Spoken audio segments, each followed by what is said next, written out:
Olá pessoal, como vocês estão? Essa semana eu vou fazer uma fanart da série Falcão e o Soldado Invernal. E só a arte já é um spoiler. Se você não quiser mais nenhum spoiler, eu colocaria o vídeo no mudo, porque eu vou falar sobre a série.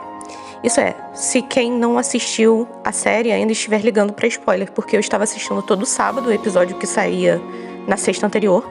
E mesmo com a defasagem de só um dia, eu já encontrava um monte de spoiler só no meu feed das redes sociais.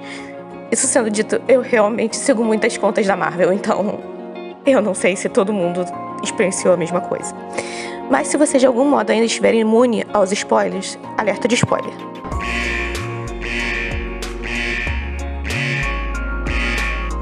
Bom, eu queria desenhar o Falcão como Capitão América, já que em termos da trajetória do personagem, o Falcão passou a maior parte da série pensando o que significava aceitar o escudo para ele como super-herói negro, mas também para a sociedade, para a comunidade negra e para os heróis negros que vieram antes dele. Eu gostei bastante da escolha de passar o manto para o Sam por vários motivos. Não é muito por preferência de ator, porque eu acho que tanto ele quanto o ator que faz o Bucky são bem qualificados para o papel. Eles claramente são carismáticos e têm a habilidade de fazer cenas de ação, mas por uma questão narrativa mesmo da história. O Bucky, segundo a narrativa da Marvel, passou muito tempo sendo obrigado a agir como Soldado Invernal, sem poder muito lidar com o fato do mundo dele da década de 40 não existir mais. E eu acho que seria pedir demais em termos narrativos que ele lidasse com a perda do melhor amigo, com o trauma do Soldado Invernal e ainda se ver obrigado a ficar na posição do Capitão América. Eu não acho que seria justo que outro traje fosse escolhido para ele. Eu tenho certeza que a Marvel vai dar um traje para ele, provavelmente o de Lobo Branco, já que ele comentou o nome na série, mas eu acho que faria mais sentido se essa decisão viesse dele, que ele escolhesse quem ele vai ser. Eu também acho que na linha do tempo cinematográfica da Marvel, se colocou muita ênfase de que o que era especial no Steve Rogers era que ele era um homem bom, e não necessariamente um super soldado.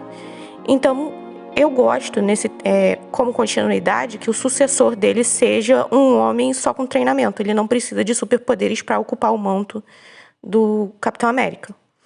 Outro fato que é mais ligado com os quadrinhos do que com o filme em si é que o Capitão América não tem o papel só de lutar contra os bandidos, mas de prestar o exemplo, de encorajar, de servir de símbolo. E tem piadas dentro dos filmes ligadas a isso, como o Coulson dizer que em tempos de crise as pessoas podem precisar de algo fora de moda, nos Vingadores, ou falarem que ele fala muito bonito no Ultimato, mas no quadrinho tem até uma série em que ele consegue usar uma máquina para criar projeções na mente das pessoas, e ele usa a máquina para ajudar soldados em guerra, crianças que sofrem bullying, tudo isso tentando motivar as pessoas, porque na época ele está bem doente. Se você já assistiu aquela série X-Men Evolution, tem um episódio que o Logan fala que o Capitão América tá doente, porque ele começa a ter um problema de degeneração por causa do soro. É mais ou menos parte dessa mesma saga, é a mesma doença que ele tá sofrendo. É compatível com esse lado do trabalho do Capitão América, que é esse suporte que ele dá às pessoas. E é claro, eu acho a parte de representação muito legal, mas isso é um pouco difícil de explicar. Isso porque eu não sou negra, então eu não posso dizer como a representação maior de um herói negro e as dificuldades dele afeta as pessoas do grupo em primeira mão, porque eu não experimento essa falta de representação na mídia e nem o mesmo preconceito. Mas pelo que eu vi, você tem temas que parecem bem atuais nessa série. Por exemplo, eu vi há algum tempo alguns tweets que a youtuber Naked Color repostou no Instagram dela, que fala de como as pessoas negras ainda são paradas pelos policiais sem motivo aparente nos Estados Unidos. Algo que é criticado desde a época do Maluco no Pedaço e que também é mostrado na série, na série do Falcão. Então você abre esse caminho de falar das dificuldades que esse grupo passa, o que é bem interessante. Esses mesmos tweets eu não vou conseguir mostrar pra vocês, porque a youtuber postou como um story no Instagram dela, então não tá mais no ar, mas eu tenho alguns exemplos de um outro site que eu vou botar pra vocês poderem ler os tweets. Vou botar o link pra vocês na descrição. E também tem a ideia de representação como no caso da Princesa e o Sapo da Disney. E eu dou esse exemplo porque eu já conheci esse exemplo, eu li esse exemplo na época que eu estava na faculdade. muitas meninas afro-americanas ficaram felizes de ver uma princesa com a mesma cor de pele que elas, porque elas achavam que não podiam ser princesas nas brincadeiras, porque elas não se encaixavam no papel. Eu sei que eu estou super simplificando aqui a questão da representatividade, mas a verdade é que eu já fiz um TCC sobre representação feminina em quadrinhos e eu passei meses fazendo procura sobre isso e vendo o que acontece. Então eu não me sinto muito confortável falando aqui sem uma pesquisa bem aprofundada sobre a representatividade negra na mídia.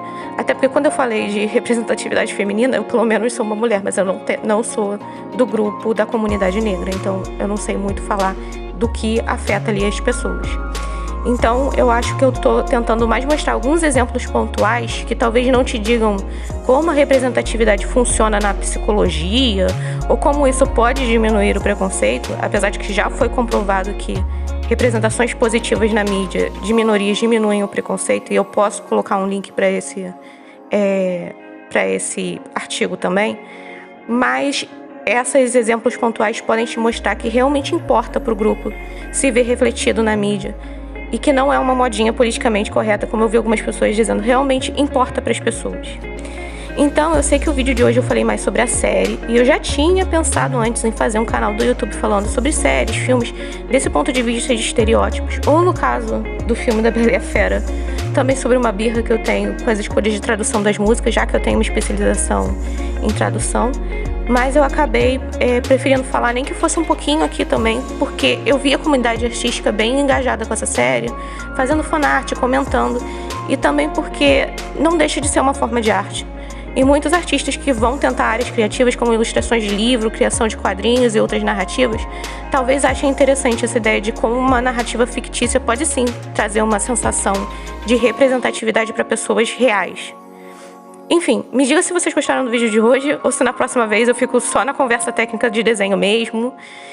O que vocês acharam da série?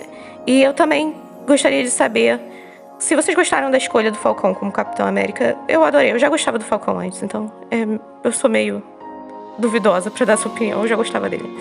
Enfim, eu também queria saber sobre isso, se a sua opinião, se foi um bom Capitão América ou não. Por hoje é só, pessoal. Vejo vocês na próxima. Tchau, tchau.